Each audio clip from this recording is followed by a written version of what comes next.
Hey guys, so in most of our previous videos, we've talked a lot about different online tools that we can use to help us during this transition to online teaching. Something we haven't focused on a lot is strategies. And one of the strategies that I think my students value the most are something I call chapter guides. So basically, if you think about it, we are putting a lot of um, material that maybe sometimes we would email them or bring to class.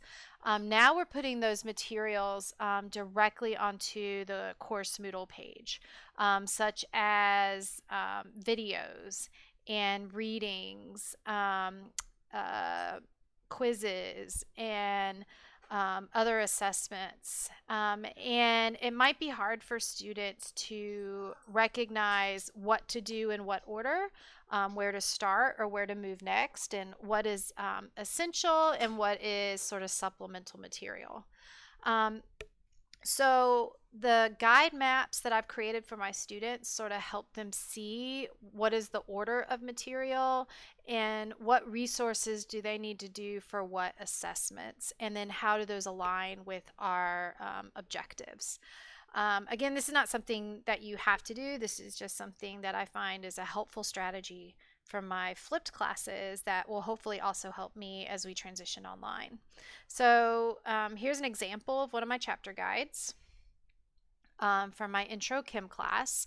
A quick tip: I save any file that I'm going to put onto Moodle that students just need to read. Maybe they don't need to edit or interact with it, just read it. I save those as PDF files. It's helpful because when they click on the link, the PDF document will open up in their web browser. When you save something as a Word document or another type of file, students have to first download it to their computer and then open it. So this saves them some time, and it's a little more accessible when the document's a PDF versus a Word. So here's my chapter guide. And as you can see, this first column is my learning outcomes or my learning objectives for that unit. The next column is sort of my in-text reading, right? So what is the assigned reading that will help them understand or learn more about this objective?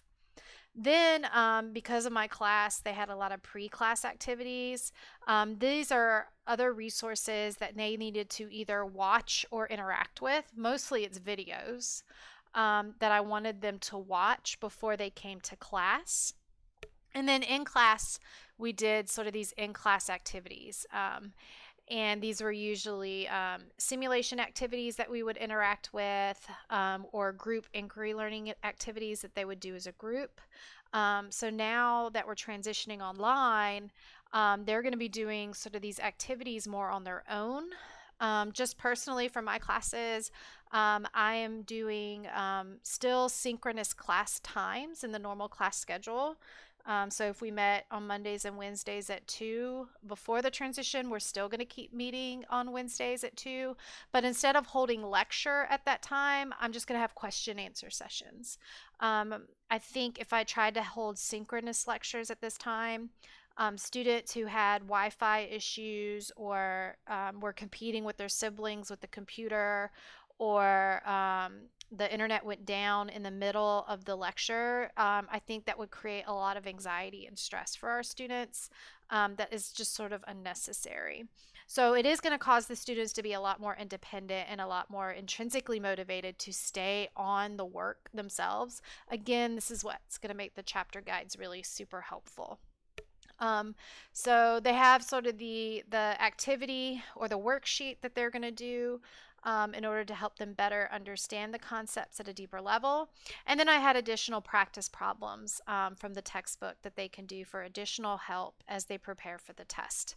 The students find that these chapter guides are really good study tools as they prepare for the test. And again, I think they're going to be even more important in the online environment to sort of help the students strategize on how to navigate and work through the material as needed. So for example, I have all of these videos that you see listed here on the Moodle page, but for the first activity, the solutions and concentration activity, they really only need to focus on these two videos. So they can do that on Monday. Then on Wednesday, We're going to focus on acids and bases, and they really only need to watch this one video as they prepare for that activity. So again, it just sort of helps them understand their time management and understand how to navigate the material and then what material is associated with what learning outcome. I mean, it's up to you if you think this is a good strategy. I'm just trying to, throw out ideas. If you have other ideas that you would like to share, please email me or Amber, and we'd be happy to share those more broadly with the rest of the campus. Sort of our mantra is we're just going to do the best we can with what we got, and it's going to take a lot of collaboration, grace, and patience. All right, thank you guys, and I will see you in the next video.